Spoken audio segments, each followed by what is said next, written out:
നമുക്കറിയാം ഈ വടക്കൻ കേരളത്തിൽ മാത്രമല്ല ഈ ദേശീയപാത നിർമ്മാണവുമായി ബന്ധപ്പെട്ട് ഇത്തരത്തിലുള്ള പ്രശ്നങ്ങൾ നേരിടുന്നത് എന്നുള്ളത്. ദേശീയപാത നിർമ്മാണവുമായി ബന്ധപ്പെട്ട് കേരളത്തിന്റെ പല മേഖലകളിൽ സമാനമായ രീതിയിലുള്ള പല പ്രശ്നങ്ങളും ഇതിനു മുമ്പും റിപ്പോർട്ട് ചെയ്തിട്ടുണ്ട്. ആലപ്പുഴയിൽ ദേശീയ പാത നിർമ്മാണത്തിനിടെ ഗർഡറുകൾ തകർന്നു വീണ വാർത്ത പ്രേക്ഷകർ ഓർക്കുന്നുണ്ടാകും. ഇവിടെ സ്വതന്ത്ര ഏജൻസി അന്വേഷിക്കുമെന്നാണ് സംസ്ഥാനത്തിന്റെ പ്രഖ്യാപനം അന്നുണ്ടായത്. പക്ഷേ ആ പ്രഖ്യാപനം പാഴ്വാക്കായി മാറി എന്നുള്ളതാണ്. അന്വേഷണം ആവശ്യപ്പെട്ട് ജില്ലാ ഭരണകൂടം നൽകിയ കത്ത് പൊതുമരാമത്ത് വകുപ്പ് അവഗണിച്ചു.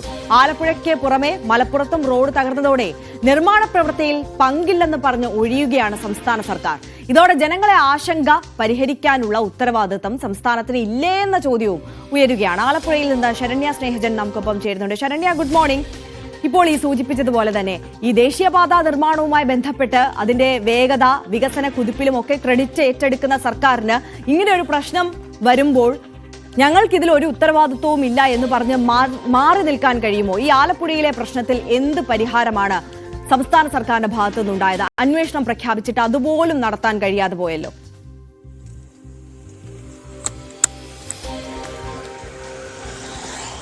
ഭവ്യ, ആലപ്പുഴ എന്നുള്ളതല്ല, സംസ്ഥാനത്തൊട്ടുകെയുള്ള ദേശീയപാത നിർമ്മാണവുമായി ബന്ധപ്പെട്ട് സംസ്ഥാന സർക്കാർ ഇന്നലെ കഴിഞ്ഞ ദിവസം മുഖ്യമന്ത്രി ഉൾപ്പെടെ പറഞ്ഞ കാര്യങ്ങൾ വെച്ച് പരിശോധിക്കുകയാണെങ്കിൽ ഇതിന്റെ ഒരു പൂർണ്ണമായ ഉത്തരവാദിത്വം തങ്ങൾക്കില്ല എന്ന് പറഞ്ഞുകൊണ്ട് ഒഴിയുകയാണ് ചെയ്തിട്ടുള്ളത് എന്നുള്ളതാണ്.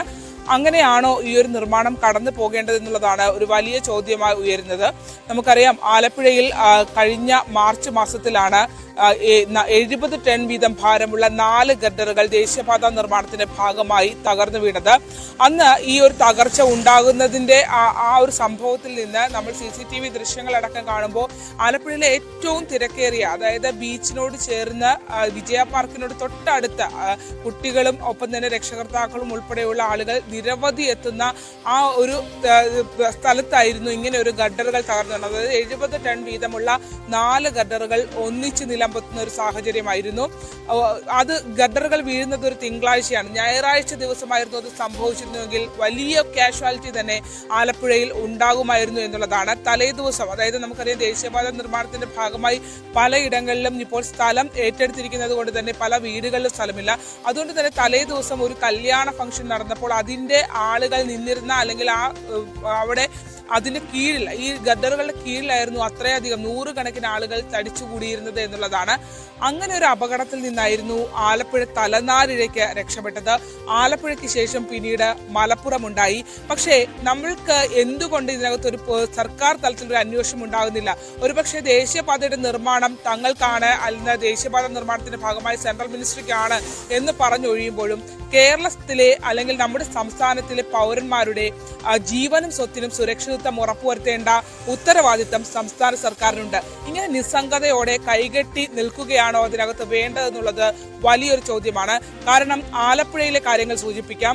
അതായത് ആലപ്പുഴയിൽ ഇത്തരത്തിൽ ഒരു ഗർഡറുകൾ തകർച്ച ഉണ്ടായ സമയത്ത് ആലപ്പുഴ ജില്ലാ ഭരണകൂടം, ജില്ലാ കളക്ടർ സംസ്ഥാന PWDക്ക് നൽകിയ കത്തിൽ ഈ ഒരു തകർച്ച സംസ്ഥാന PWD കൂടി അന്വേഷിക്കണം, നമുക്കൊരു എക്സ്പെർട്ട് ടീം വേണം, അതായത് സെൻട്രൽ ഗവൺമെന്റിന്റെ, കേന്ദ്ര സർക്കാരിന്റെ വിഭാഗങ്ങളല്ല അന്വേഷിക്കേണ്ടത്, അതിനപ്പുറത്തേക്ക് ഒരു ഇൻഡിപെൻഡന്റ് ഏജൻസി ഇത് അന്വേഷിക്കണം എന്നുള്ള ഒരു ആവശ്യം നമ്മൾ മുന്നോട്ട് വെച്ചിരുന്നു. ആ രീതിയിൽ കോഴിക്കോട് NITയിലെ ഉദ്യോഗസ്ഥർ ഇത് പരിശോധിക്കും എന്നുള്ളൊരു പ്രഖ്യാപനവും ഉണ്ടായി. പക്ഷേ ആ പ്രഖ്യാപനം പിന്നീട് നടന്നില്ല എന്നുള്ളതാണ് ഇതിനകത്ത് ഏറ്റവും ശ്രദ്ധേയമായ കാര്യം. അതായത് മാസങ്ങൾ പിന്നിട്ടിട്ടും കോഴിക്കോട് NITയിലെ ഉദ്യോഗസ്ഥർ ഇവിടെ എത്തി പരിശോധന നടത്തും എന്നുള്ള വാക്ക് പാഴ്വാക്കായി മാറി എന്നുള്ളതാണ്.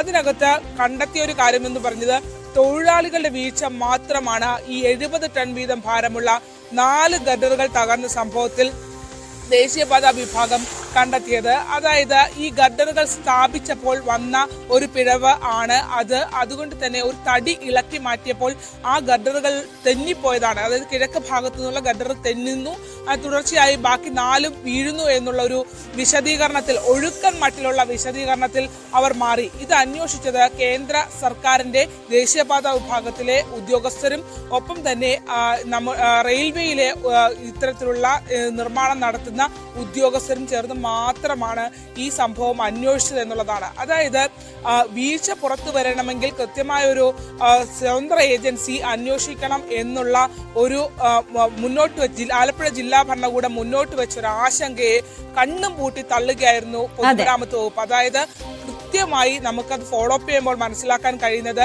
കൈ കഴുകുന്ന രീതിയിൽ ഉത്തരവാദിത്തം നമ്മൾ ഏറ്റെടുക്കേണ്ട, റിസ്ക് അവർക്കിരിക്കട്ടെ എന്നുള്ള രീതിയിൽ കൈ കഴുകുന്ന രീതിയിലായിരുന്നു ആലപ്പുഴയുടെ നിർമ്മാണത്തിലും പൊതുമരാമത്ത് വകുപ്പ് സ്വീകരിച്ച നിലപാട്. എന്തായാലും മലപ്പുറത്തേക്ക് കടക്കുമ്പോഴെങ്കിലും ആ നിലപാടിൽ മാറ്റമുണ്ടാകുമോ എന്ന് വേണം കാത്തിരുന്ന് കാണാൻ. ഭവ്യ, തീർച്ചയായും നിർമ്മാണത്തിനിടെ ദേശീയപാത തകർന്നതിന്റെ ഉത്തരവാദിത്വം കേന്ദ്രത്തിന് മേൽ ചാരി സംസ്ഥാന സർക്കാർ. ഭൂമി ഏറ്റെടുക്കലായിരുന്നു സംസ്ഥാന സർക്കാരിന്റെ പ്രധാന കടമയെന്നും നിർമ്മാണ ചുമതല കേന്ദ്രത്തിലായിരുന്നു എന്നുമാണ് വിശദീകരണം. അതേസമയം പദ്ധതിയിലെ സംസ്ഥാനത്തിന്റെ പങ്ക് ജനങ്ങളെ ബോധ്യപ്പെടുത്താനുള്ള ശ്രമങ്ങൾ തുടരും. അഭിമാന പദ്ധതികളിലൊന്നായി സംസ്ഥാന സർക്കാർ കാണുന്നതാണ് ദേശീയപാതാ വികസനം. അടുത്ത നിയമസഭാ തെരഞ്ഞെടുപ്പിൽ ഭരണനേട്ടമായി ഉയർത്തിക്കാട്ടാനിരുന്ന പദ്ധതി. പുതിയ ദേശീയപാതയിലൂടെ ഒരിക്കലെങ്കിലും യാത്ര ചെയ്ത ആരും വോട്ട് മാറ്റി ചെയ്യില്ലെന്നായിരുന്നു ആത്മവിശ്വാസം. അതാണ് മൂരിയാട് തകർന്നു വീണത്. സർക്കാർ വാർഷികത്തിന്റെ തലേദിവസമുണ്ടായ സംഭവത്തിൽ സംസ്ഥാന സർക്കാർ ആദ്യമൊന്നു പതറി.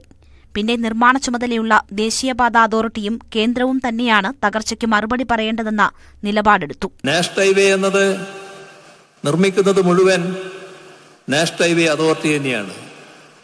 നമ്മുടെ സംസ്ഥാനത്തിന് ഒരു പൈ അതിൽ ചെലവില്ല. ഭൂമി ഏറ്റെടുത്തു കൊടുക്കുക മാത്രമേ വേണ്ടൂ. ഭൂമി ഏറ്റെടുക്കുന്നതിന് ആവശ്യമായ പണം നാഷണൽ ഹൈവേ അതോറിറ്റി നൽകും.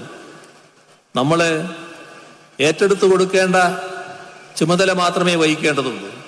എന്നാൽ പദ്ധതിയിൽ ഇടത് സർക്കാരിന്റെ നിർണായക റോൾ ഓർമ്മിപ്പിക്കാനും ശ്രമമുണ്ട്. തകർച്ചയുടെ ഉത്തരവാദിത്വം BJP ഏറ്റെടുക്കും. ഒരു നിബന്ധന മാത്രം: പദ്ധതി യാഥാർത്ഥ്യമാകുമ്പോൾ ക്രെഡിറ്റ് എടുക്കാൻ ആരും വരരുത്. അതിൻ്റെ ഒരു പെർമനന്റ് സൊല്യൂഷൻ എന്താണ് ചെയ്യേണ്ടത്? അവിടെ പാലമാണോ, വേറെ എന്താണ് ചെയ്യേണ്ടത്?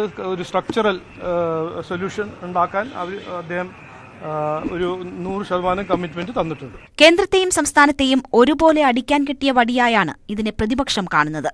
പദ്ധതിയുടെ ക്രെഡിറ്റ് ഏറ്റെടുക്കാൻ മത്സരിച്ചവർ തകർച്ചയ്ക്കും സമാധാനം പറയണമെന്നാണ് പ്രതിപക്ഷത്തിന്റെ നിലപാട്.